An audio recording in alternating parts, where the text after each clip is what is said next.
the shadows of the mind where secrets hide. We dive into the dark where truth collides. Forensic minds unravel the twisted thread. True crime tales from the living and the dead. Why did they do it? To help, for love and anger, or insane? Who will remember them? Who is to blame? The victims deserve justice. The guilty should be until the end of time. Echoes of the past in every crime.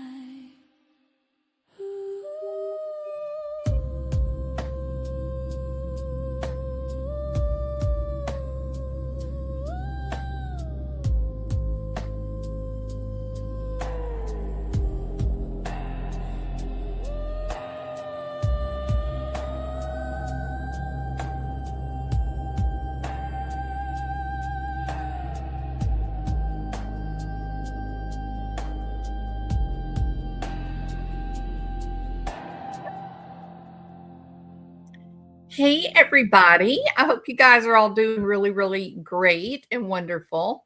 I am really on limited time here. So I've got to keep my eye on the clock and I have got to end at like the perfect spot. Okay. Because I just don't have the time to like spend hours and hours here like I usually do. Thank you, Tobert. You're a sweetheart. I appreciate that. Crackerjacks, Kelly O, St. Elmo's Fire. Glad you guys are here. Hey, Kathy R. I was fixing to say, do I have any mods? Hey, Team Doocy Doo, third girl, welcome. And Snickers is the winner today. All right. Hey, Liz, good to see you. Welcome from Ireland. Top of the morning to ya. Hey, Texas Lassie. Skinny Nuna, my friend. All right. And the Hope Diamond is here. Very nice. Well, so I was going to go live much earlier and Kresha was on. I didn't know she was. I set my live up and then I was going to pull up a resource and I saw she was live and I was like, no. So I changed the time. And so, yeah, I'm going to talk about that, Crackerjacks. So I changed my time. She has been live for 3 hours. And of course, she's putting out amazing stuff. And she said, well, I'm going to go to sleep. I'm really, really sleepy. And I thought, great, I'll be able to do a live. So I set my new time for like 20 minutes, thinking that would give her enough time to go to bed. No, she's still talking. She's talking about Jason Mao, Tim Ballard. Yeah, which is really important topic. And so I've just got to do this like super quick. And the reason is because I don't even know that I'm going to be going live for like the next week. I've got work is like a tidal wave. So I just don't even think I'm going to be, she's bouncing now, needs to go to sleep. Yeah, that's what she said earlier. So good. Okay. So I'm not stepping on her toes. Okay. Sorry, Kresha. I sleep well, my friend. Okay, so I know St. Elmo. I actually have a real life job. Actually, I have like 5. I have 5 contracts that I'm working, and then I have my private practice, and so I'm so busy for the next week. It's going to be really crazy. So I just don't think I really. If I go live, it's just going to be because I got an unexpected break. You know what I mean? It looks like for, I think the next 6 days, I'm probably going to clock like 60 hours, 55, 60 hours. So it's going to be a lot. So I got to do this right now because I can't be here past 4 o'clock. Okay. I got something else I got to do at 4. Got a meeting I got to be at. All right. So, I need an executive assistant, Texas Lassie. I need one. You are not kidding. Okay. So, so what do I want to talk about today? Well, first of all, for those of you that enjoy research, Kresha mentioned in her live, she said to check out something called the 7-Mountain Mandate. Now that instantly caught my ear because of the 7 gatherers, right? And I thought that's interesting that you're getting this kind of parallel thought here. But basically, just on a real quick little search, a 7-Mountain Mandate is an evangelical Christian ideology that advocates for believers to gain influence over 7 key areas of society. Now, the reason that my eyes popped open when I was reading it is this. We have Tim Ballard, we have Jason Mao, for God's sake. The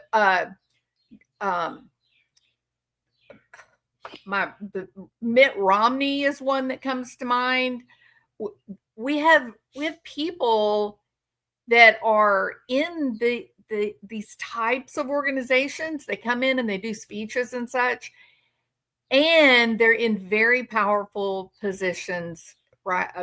In like local, state government, federal government. It's just kind of creepy. It's just, look, I love the whole MK Ultra kind of. I don't mean I love it and think it's great. I mean, I'm intrigued by the idea that our government actually did something that the damn Nazis were doing, right? The original idea for mind control actually came, well, let me say it this way. The Milgram studies, that was a part of that quest to figure out how to control a person's mind, brainwash them. What they really wanted to do, where it started with the Nazis, they dabbled in the occult. All of it was for mind control, right? And then when the more prominent governments began to pick up that idea, then it turned to a much more, just kind of sinister focus, which was, we want to take a normal person and we want to basically strip their personality, their memory, everything from them. And we want to insert a new personality that we could basically train to be like this cold killer who had no conscience, had no feeling of like emotional correction.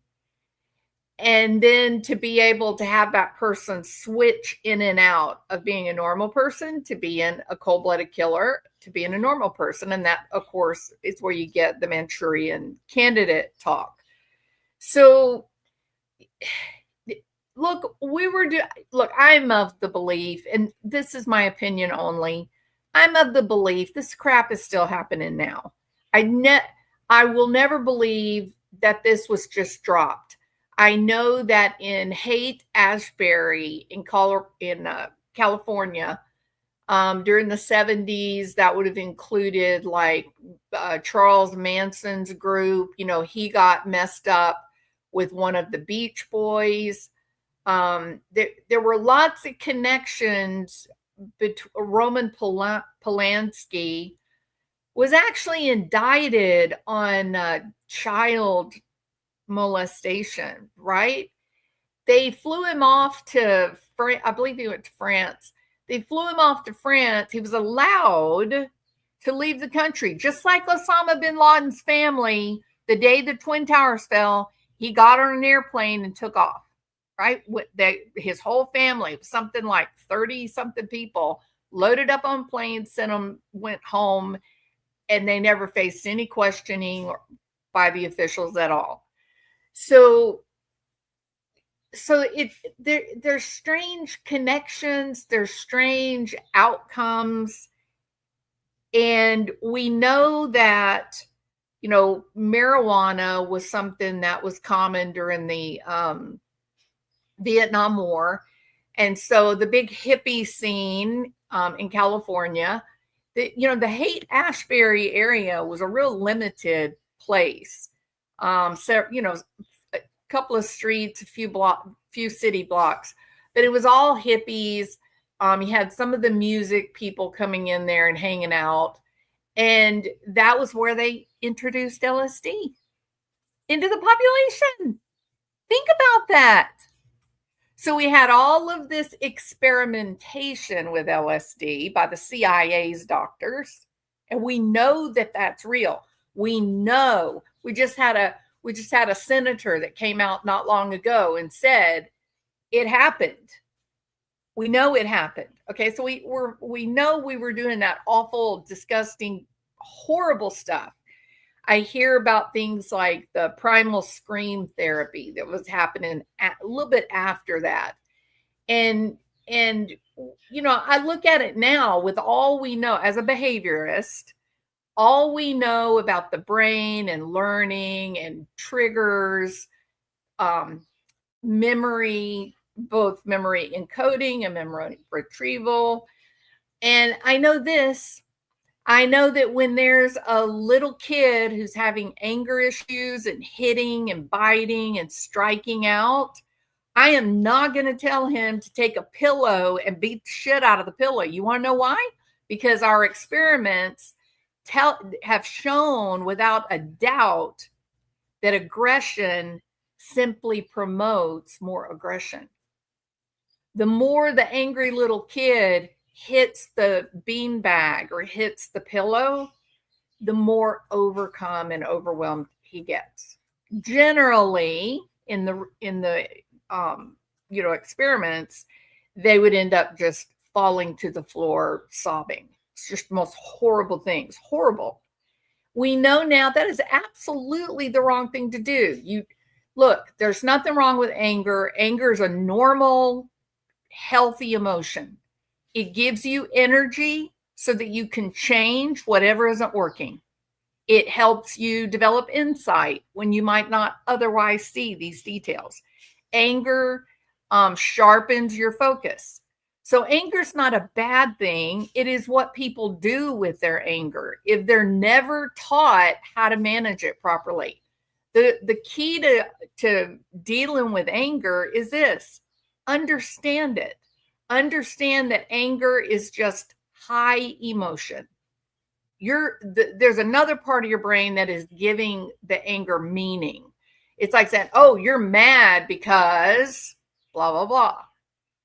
But the reality is that you can teach yourself, oh, look, this person has triggered me. I'm angry. I have too much emotion. Now, what am I going to do with that energy? My energy is high. Too much emotion equals too much energy. What do you do with it? That energy is there to help you fix whatever problem it was that made you mad. I can tell you my standard operating procedure. When I get triggered, when I get mad, I say, excuse me, I'll be back in a minute. And I leave the office or wherever I'm at, and I go downstairs. I walk all the way around the building. It takes around 15, 20 minutes. So it's probably about a mile. Go all the way around the building. And when I get back upstairs, the anger, the energy that has been created by the anger, the energy is quiet and my brain is wide awake, and I can then address whatever happened, right? In a proactive way where I'm stopping to think about how I'm going to respond to this. So, there are other things, not just primal scream, which did not work. It just further traumatized the people that they had doing it. Those types of techniques and experiments, they were coming soon after LSD was introduced in Haight-Ashbury, right? And most people don't connect all that together, but trust me, it was all together. And so yeah, I believe that if the CIA is willing to go to Hollywood, take a bunch of young kids, introduce LSD to them as a large scale mass sample experiment, I believe they'll do anything. Why would they stop? You tell me, why would they stop? Because a bunch of congressmen said, hey, we look bad. This makes us look like psychopaths. We're not going to do this anymore. You know what I think? I just think they went underground. I just think they get funded by black money. That's all. That's all it is. So yeah, I do think it's out there. And I think things like the 7 Mountain Mandate, it makes me a little bit nervous. Here, listen to this. You're not going to believe it. The movement emerged in the 1970s. The movement emerged in the 1970s from perceived message to evangelicals, Lauren Cunningham and Bill Bright, though its focus shifted over time to cultural dominion and influence. Does that sound like mind control? Yeah, me too. So a central belief is that Christians should take dominion, exert control over the 7 cultural spheres through strategic, social, and political influence. Damn. Do you know what social influence is? Oh, the movies we watch, the music we listen to, and religion. So they're going to use social and religious organizations to manipulate the rest of us. Makes me very nervous. This Kresha is on point in my opinion. All right. Now, there's other things. There's other things that connect to this, but I think the religious aspect is really interesting when we're talking about Lauren and John Matthias. I think the religious influence is really interesting considering all that we have had with Lori Vallow, Chad Daybell, his children. Oh my goodness, guys, his children they didn't just drink the Kool-Aid, they dived off in that damn swimming pool filled with Kool-Aid. Like they're in it deep. Chad is writing letters and his daughter is posting them on a website. Wrap your mind around this. This creepy weirdo killed her mother. Killed the mother. Oh, you got my cat. What's wrong? Oh, I'm laughing. I'm sorry, my whole family. Y'all, this is real life. Is she okay? Is she still drugged up?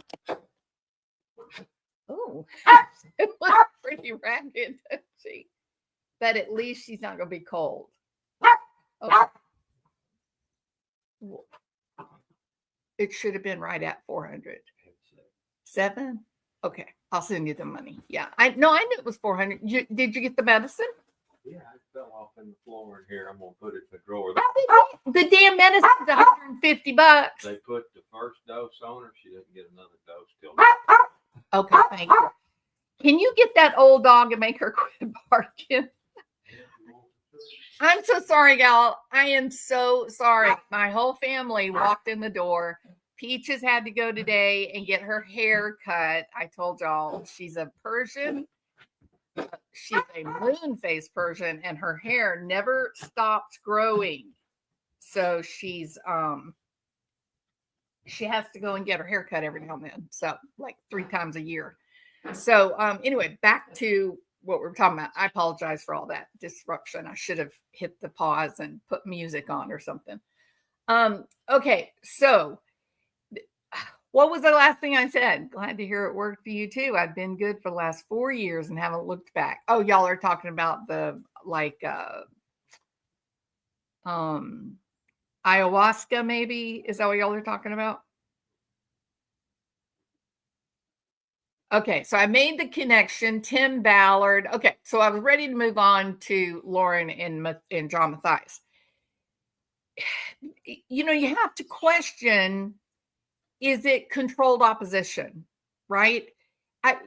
There's something really confusing about their reaction to someone like Christina. Dialectical behavior there? You tried dialectical. I'm sorry, I suggested drugs. Yeah, DBT is amazing. And again, DBT is really great because of its behavioral focus, as well as the group support, right?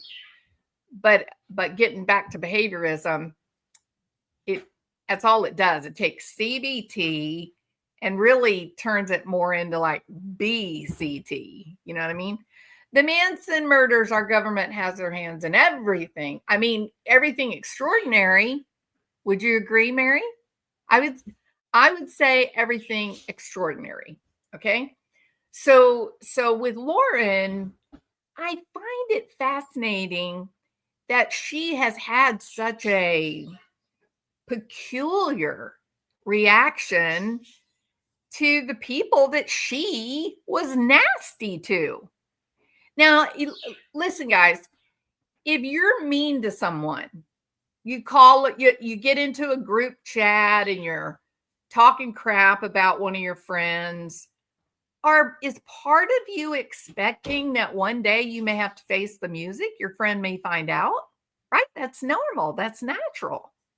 And then if your friend does find out that you've been talking crap, then you have a choice to make. You just say, well, I didn't really like the girl anyway, not going to worry about it anymore. Or you do try to make it right. You do try to apologize. You do try to make it amends. And for God's sake, you recognize they're going to have their feelings hurt. They're going to be angry with you. If you agree with me, put a 1. Okay? Yeah, you would just expect, hey, I got caught being a heifer. Shouldn't have been a heifer, but I was. And now this person that I was unkind to, they're going to be mean. Yeah, I wonder, St. Elmo. I think we may be getting a totally different story that's being told to Dr. John compared to what really happened, right? And it does seem that, he's bought into the whole thing. So, yeah. So, I don't know. I think he looks really disgusted during this live. I think he just looks like he's over the drama. He's just over it. That would be my guess. I think it's more of the talking bad about her victims than anything. Oh, same exact thing as BJ and Craig or Craigie. Same exact thing about them. They're horrible to people. And then they act all hurt and shocked and dismayed when those people lash back out. Right? So it's a strange phenomenon to watch, but it seems to be happening with the same type of people, right? So the reaction I feel like of Lauren is really incongruent to what we've been told happened. And then you start wondering, she came on this platform and I mean, with that, like within months, she's rocking around at around 100,000 subscribers. You think to yourself, how do you do that? Like the algorithm of YouTube doesn't work like that, does it? How do you get on there and make a couple of videos, every week, and then suddenly you've been found by 100,000 people with no viral video to add? No, that's very strange. It's super, super odd. So, but anyway, whatever way that it came to pass, she sat around with 300,000 subscribers. I do think that J for Justice and Nonsense bring up a really great point. Where's her plaque? Where's the plaque? This kind of woman right here, who kind of sails along and tries to pretend to be Dr. John's equal, like, oh, yes. He's the psychologist. He's the one that put in 7 years of study. He's the one that wrote a book. He's the one. I am him. Those accomplishments are my accomplishments, don't you know? No, they're not, Lauren. You don't know anything about what he knows and what he does. You really don't. But because we see her trying to like suggest that she knows as much as he knows, don't you think if she had a mark of accomplishment like a YouTube 100K plaque, you don't think that woman would have it like front and center every time she went live? She'd buy out. Look at me. Look what I earned. Look what I've got. Come on. Of course she would. So it's so confusing about where it is. Like, where is your plaque? Right? So weird. I don't understand it. I do not understand how someone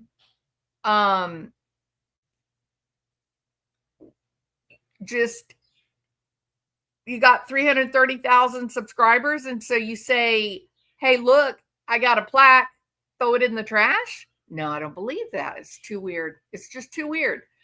So anyway, her reaction to all this is just it's so much bigger than the situation. And there's reasons for, there's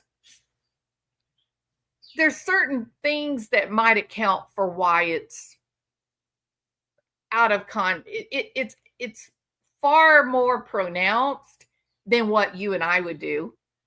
If you're on YouTube, you develop haters. We all know about the trolls. We talk about the trolls all the time. Some of us have even had, videos made about us ad nauseum. It goes with the territory, doesn't it? Why do you think that YouTube gave us the tool block? Right? If, for example, St. Elmo's Fire decides that, they don't want to see Common Sense's comments. No, not picking on you, Common Sense. It was just two of the first names I saw. All they got to do is hit block, and then they don't see Common Sense anymore. You don't even need the channel creator to block that person. You can do it all on your little lonesome. Why did they do that? Because trolling is a problem. There are some people that get a kick out of kind of being snarky and kind of being crude or mean. They just do.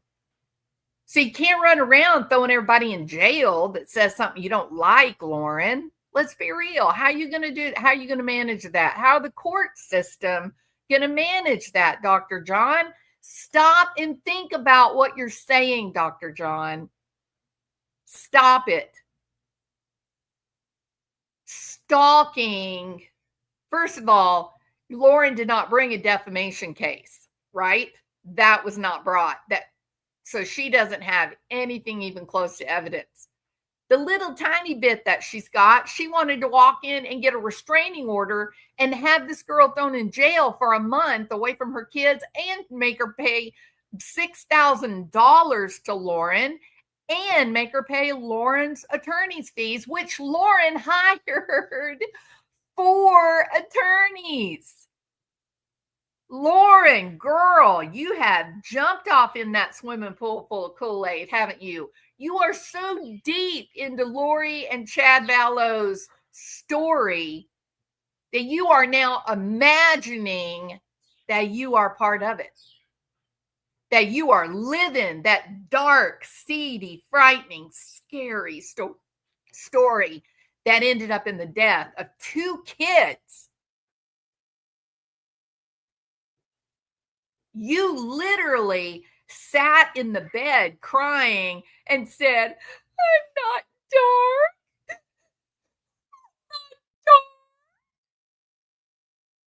You literally said that. And my jaw hit the ground, and I thought, what the hell is she talking about?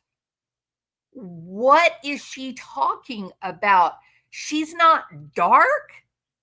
Well, Miss Lauren, is it possible that you're one of the 7 gatherers? Is it probable that you and Jason Mao are besties?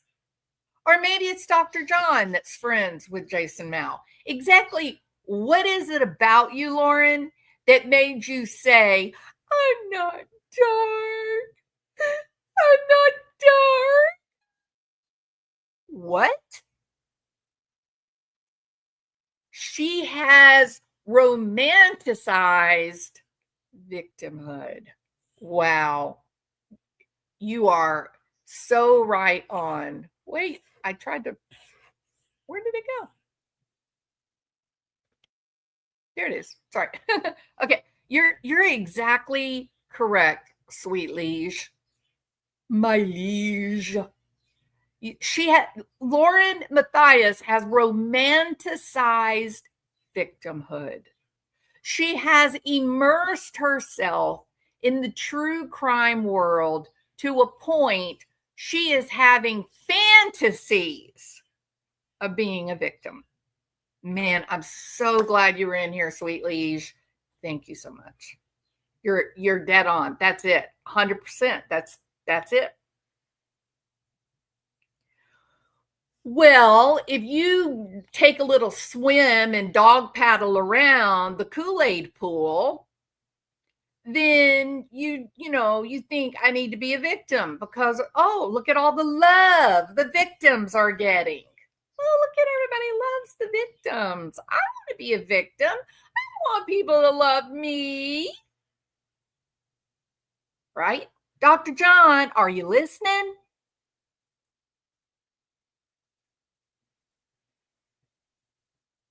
I don't know. I've never seen this on this man. I'm just being as truthful here and just authentic as I can possibly be. I've never seen a professional woman who just talks shit about people. You know why? I'm not saying because if you're a professional woman, oh my goodness, you just have so much perfection and you just see the good in everyone. And if you're a professional, you're just like an angel. No. That in fact is not the reason that professional women don't typically talk shit about people. They don't talk shit about people because they don't want to deal with the fallout when those people find out. They work hard to build their reputation. They work hard to build their contacts.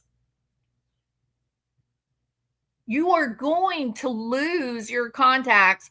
Other business people will no longer trust you if they find out you are talking shit about other colleagues. You will become persona non grata.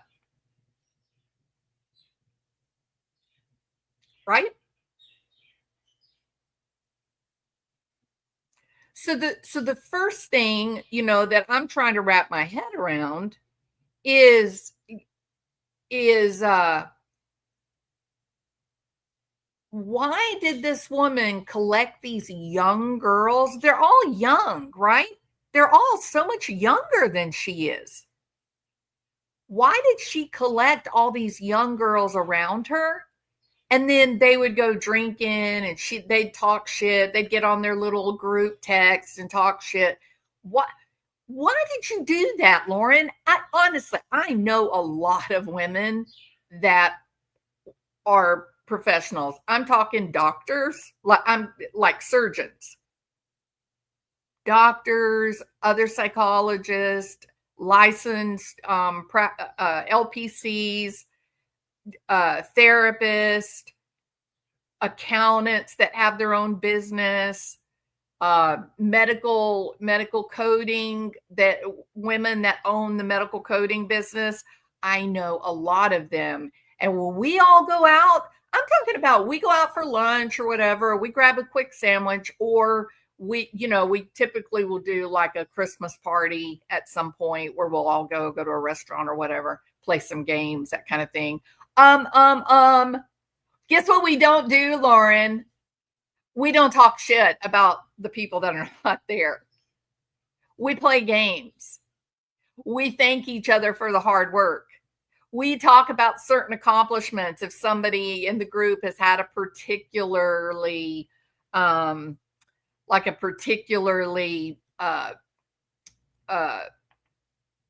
notable accomplishment.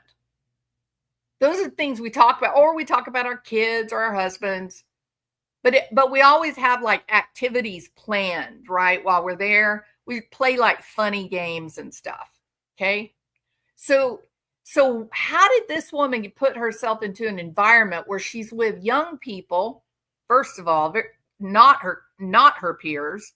She's with young people and they're all sitting around drinking together and they're talking shit.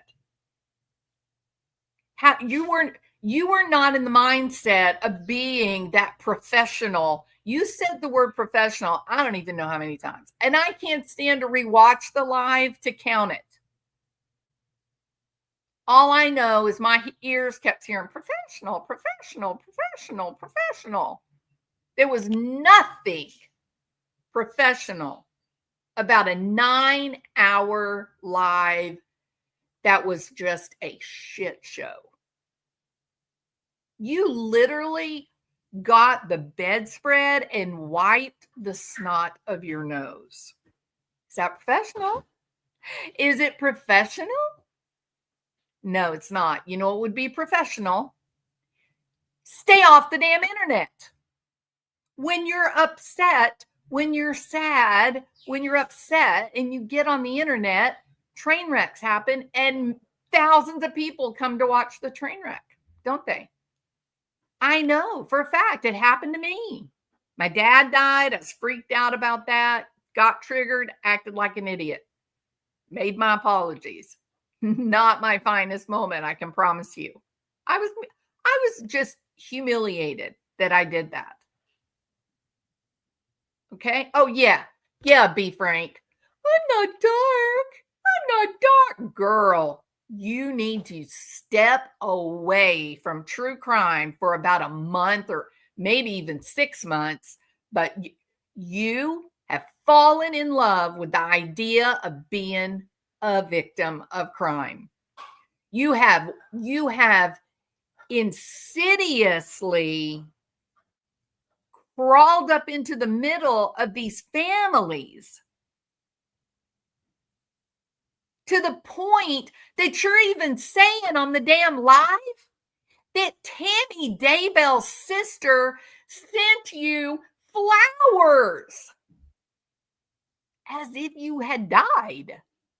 Or at the very least, we're in the hospital. You know, you had a surgery or you were in a car wreck, right? Why in the hell is this woman sending you flowers as you sit in your bed for 9 hours and weep?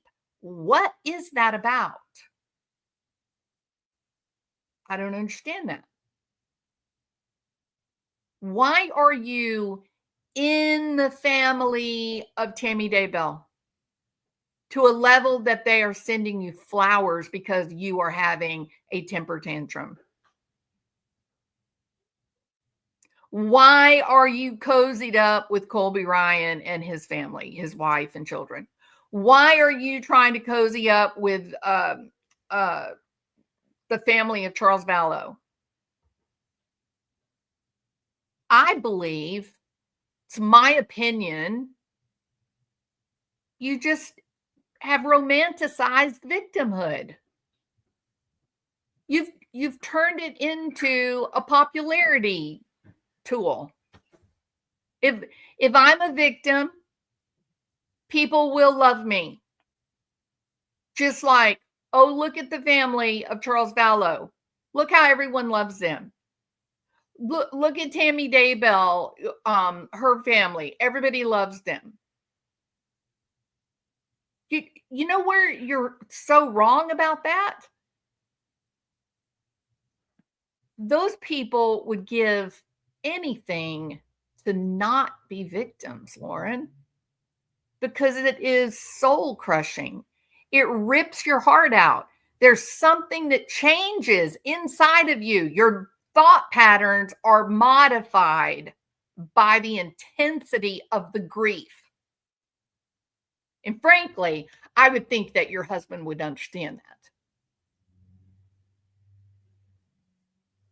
I can't imagine why your romanticization of victimhood, your desire to be in the club of I'm a crime victim, why that need is being,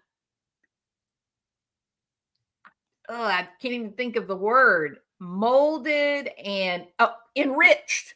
Why is your love of victimhood being enriched by your husband? Why? It's the craziest thing that I don't understand it. But let's take a listen to Dr. John. I can't even watch Lauren when he's talking because she's sitting there as if she is the authority. She's sitting there like, yes, I am the esteemed professor with all of the knowledge. Nanny, boo, boo. It's so hard to watch. This is so hard to watch. And I don't see a YouTube plaque. Where is it, Lauren? Here's what she says. It's just a sentence. It's simple, but I think it's totally relevant to our discussion. Quote, page 21, quote, nearly every Stan worship A-lister has seen their flock's mania pervert overnight from devotion to disdain. Some of the people. Oh, is that right? Look at that face. Ooh. Oh, look at that face. Golly, that's hard to take. I'm a little curious, friends. How would you describe that look?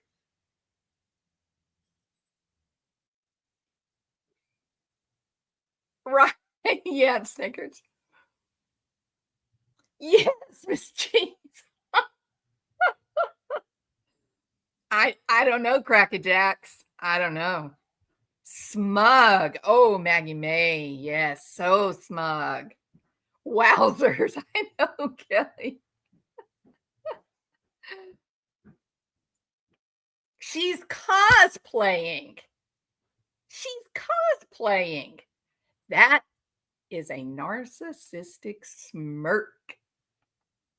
Yeah. St. Elmo, that's such a great description. Absolutely. Like, well, my daddy came and grabbed that principal and told him how to cow eat the cabbage.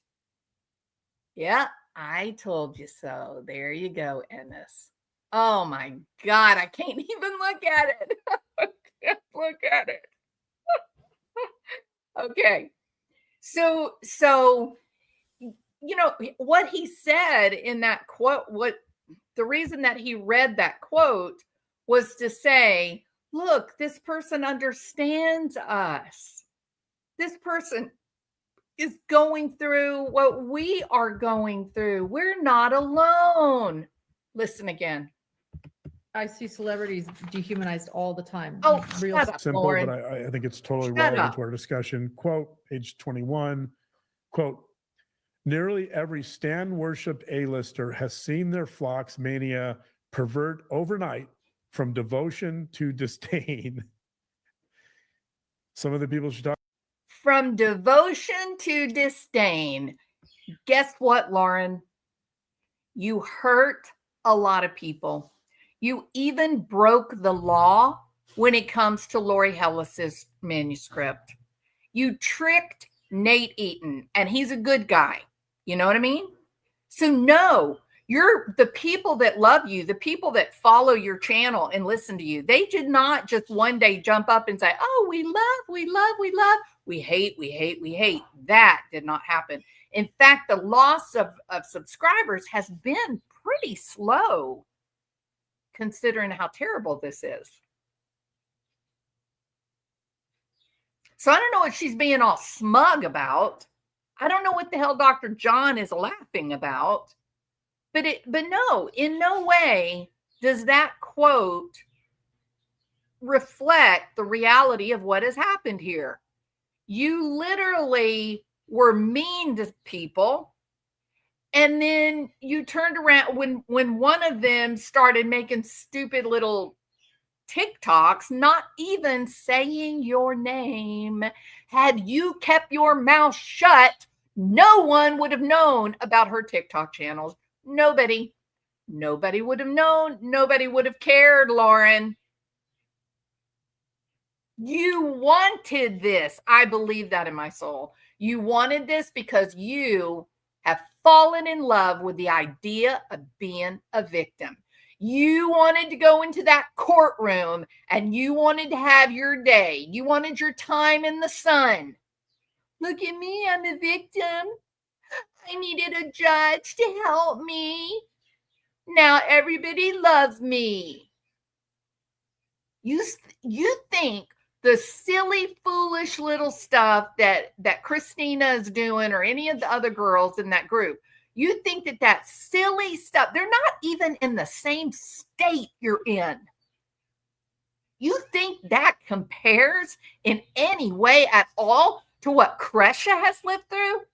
What her mom and Larry, do you think that compares? Well, of course you do. You know how I know? Because you invoked their names. You sat there and wept in front of a camera and said, I feel like Charles. I feel like Charles Vallow. Nobody will listen to me. You self-obsessed, horrible creature. Those TikTok videos are nothing. You could laugh at them. Literally, you could watch them with Dr. John. Y'all could laugh and go, wow, people are so weird. I mean, I'll ask my chat. If somebody made those same exact little videos about you, would you cry and go in search of a judge so that you could be a victim that everyone would know about? Or would you and your husband watch the little videos and then shake your head and laugh and go, wow, that's weird. Right? So strange. Yeah. And Dr. John is outraged. Nobody tells Dr. John no. I'm going to say this too. Part of me wonders if Dr. John is so angry because he is mad that he has to deal with the emotional vomit of Lauren. Maybe he's just over all the hysteria. Maybe he's just sick and maybe he has adopted a way of living day to day where he just tiptoes around and makes sure that nothing happens that is going to upset old Lauren. Because when Lauren ain't happy, ain't nobody happy. Correct? Pretend judge. I hope old Brad's okay. Yeah, he's definitely having a midlife crisis, but he's a good guy. I hope he's okay. I hope that Dr. John is not stalking him. You think Phoenix says he's enjoying it too. I don't know. How could anybody enjoy this foolishness? Oh yeah, I'll tell you what I think. Be frank, I think that's okay for me to comment on. I think that she genuinely connected with Dr. John I think that he is probably authentic, that he's a more authentic person, normal person. And so I think that when Lauren is not around, that he's a regular person, and they have connected, they made like authentic friends. And I think that Kay is worried about him and this mess, that the histrionics, right? I think, the big question is, are you getting her some help? So, yeah, I think she feels like she can communicate with him in a more authentic way when it's just him and Lauren is not in the room. He's more stable. He can have a conversation without emotion. Correct? Yeah. That's my guess. Only my guess. I'm simply guessing. I don't know.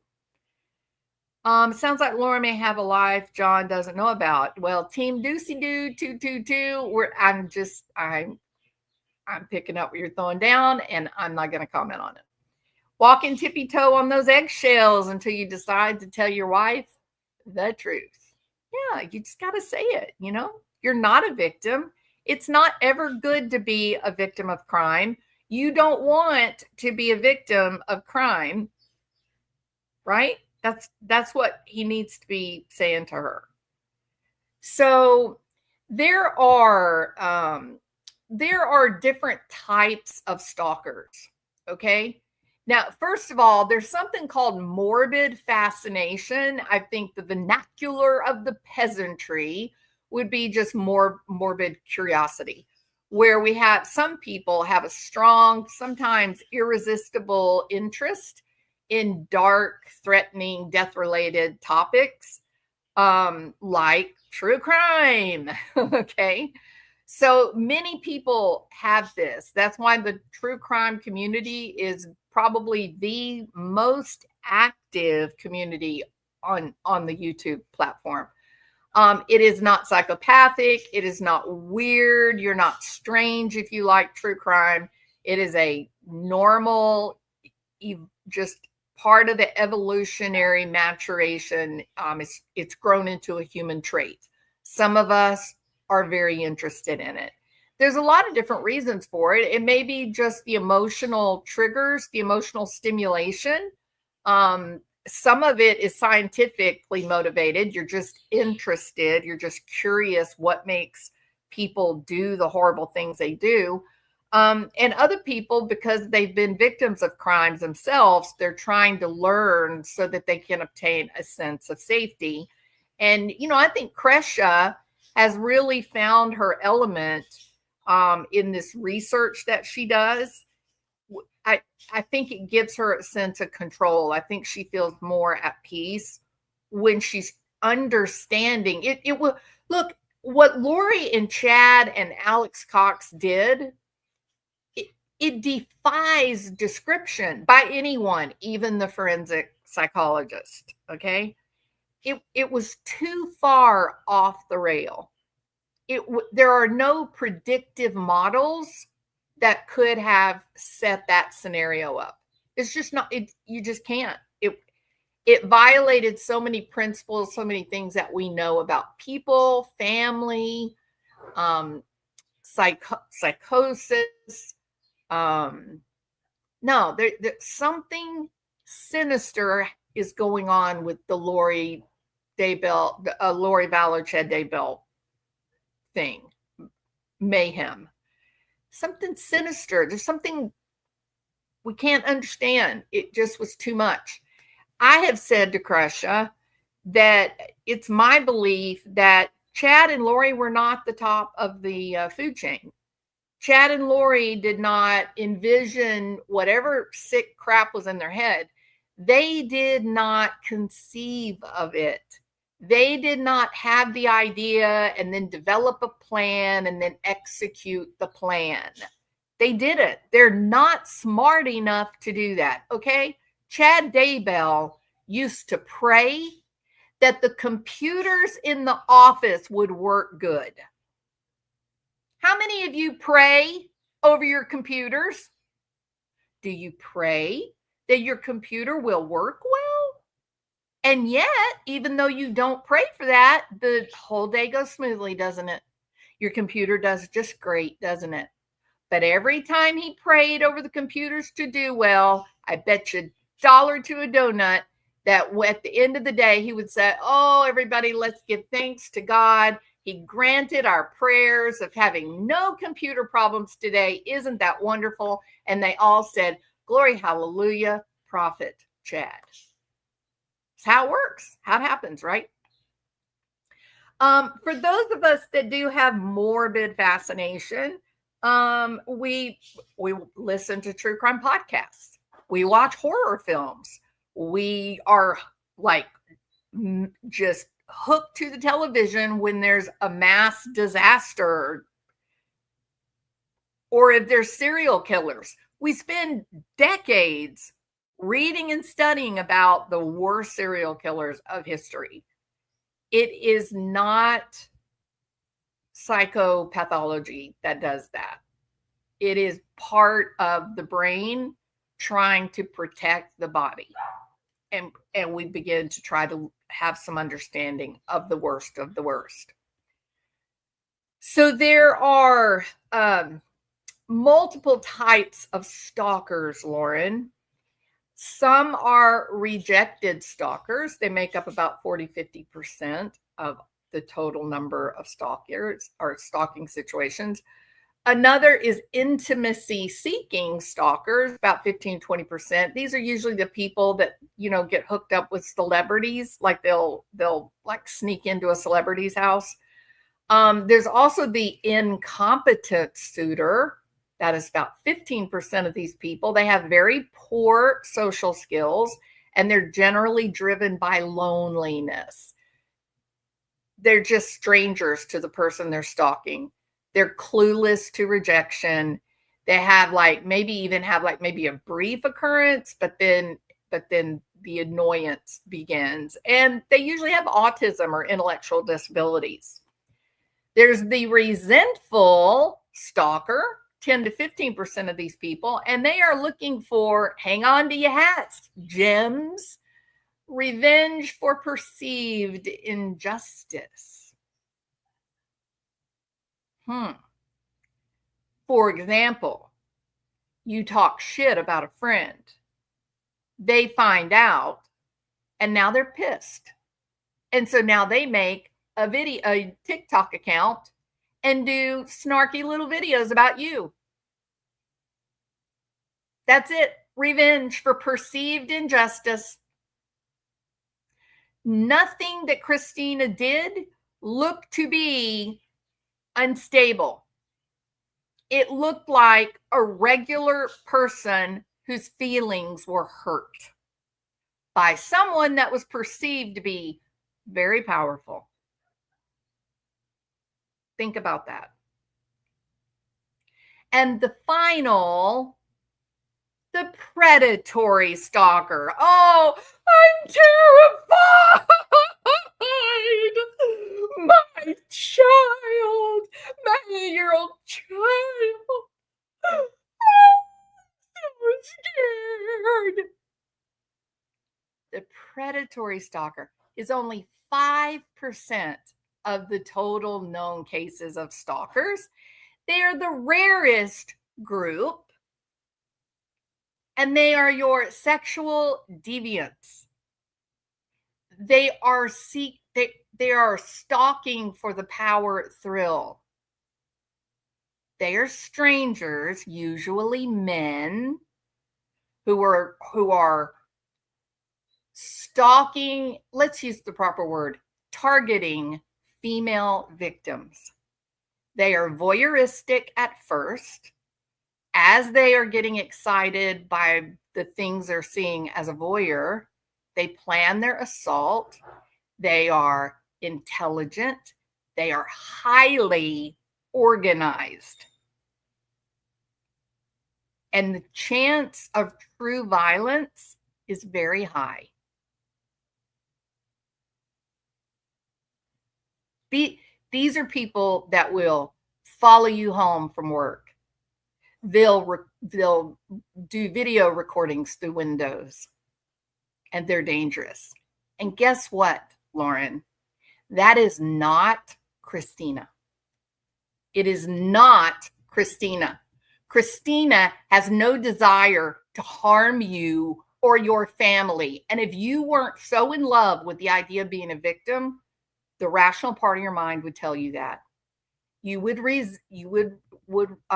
recognize the resentful stalker,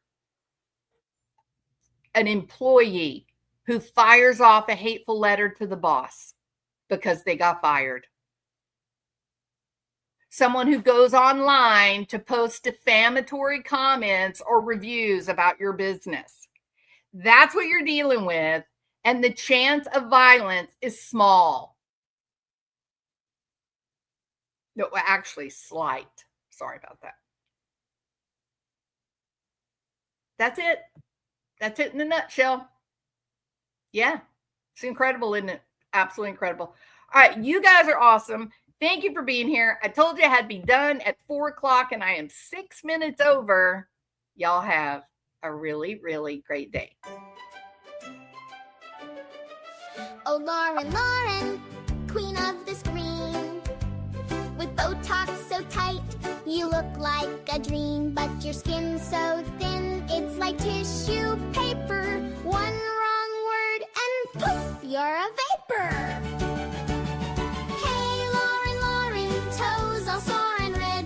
From folks stepping on them, now you're crying in bed. People are mean, you wail through the night. But you swing at victims' kin, what a sight. From YouTube throne, Queen Lauren so grand. Now cast to the peasants with pitchforks in hand.